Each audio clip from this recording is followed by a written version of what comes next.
আচ্ছা, কেউ যদি এসে দাবি করে যে সে ঈশ্বরের পক্ষ থেকে প্রেরিত, আমরা সেটা বিশ্বাস করব কিভাবে?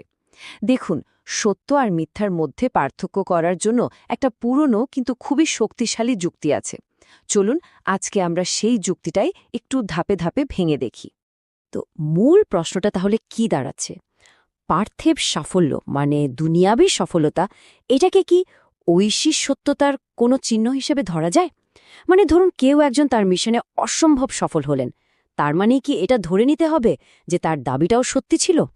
ঠিক এই পয়েন্টটা নিয়ে আমাদের আজকের আলোচনা। আসল চ্যালেঞ্জটা তো ঠিক এখানেই, তাই না? যখন কেউ এসে বলেন আমি ঈশ্বরের পক্ষ থেকে এসেছি, তখন একজন সাধারণ মানুষ হিসেবে আমরা কি করে বুঝব যে কোনটা সত্যি আর কোনটা নয়? ভাবুন তো, এই প্রশ্নটা কিন্তু হাজার হাজার বছরের পুরনো, কিন্তু আজও এর গুরুত্ব এতটুকুও কমেনি। তো এই যে এত বড় একটা সমস্যা, এর সমাধানের জন্য আমরা একটা নির্দিষ্ট উৎসের দিকে তাকাব। আর সেই সোর্সটা বলছে কি জানেন? বলছে যে এই সত্য মিথ্যা যাচাই করার একটা উপায় নাকি ধর্মগ্রন্থের মধ্যেই লুকিয়ে আছে।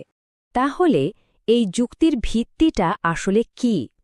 আপনারা শুনলে হয়তো অবাক হবেন, এই পুরো যুক্তিটাই কিন্তু দাঁড়িয়ে আছে পবিত্র কোরআনের শুধুমাত্র একটা আয়াতের ওপর।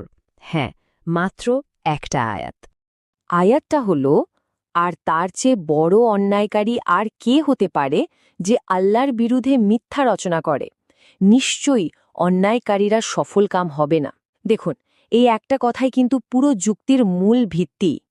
এখানে একদম পরিষ্কার করে একটা নীতি বলে দেওয়া হয়েছে। সোজা কথায় এই আয়াত থেকে যে মূলনীতিটা আমরা পাচ্ছি সেটা হলো, যে ব্যক্তি জেনে শুনে মানে ইচ্ছা করে ঈশ্বরের নামে মিথ্যে কথা বানাবে, সে শেষ পর্যন্ত কখনোই সফল হতে পারবে না। একদম সহজ একটা নিয়ম, তাই না?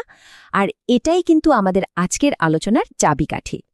আচ্ছা, চলুন এবার এই নীতিটাকে একটু বাস্তবে পরীক্ষা করে দেখি।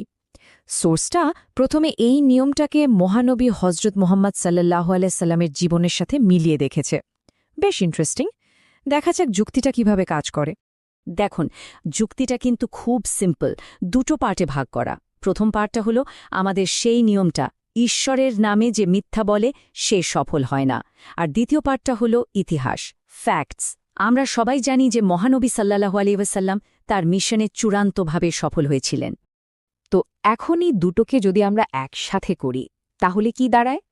লজিকটা হলো, যেহেতু মিথ্যাবাদীরা সবসময় ব্যর্থ হয় আর মহানবী সাল্লাল্লাহু আলাইহি সাল্লাম সফল হয়েছেন, এর মানে তো এটাই দাঁড়ায় যে তার সাফল্যই প্রমাণ করছে যে তার দাবিটা সত্যি ছিল আর তিনি আসল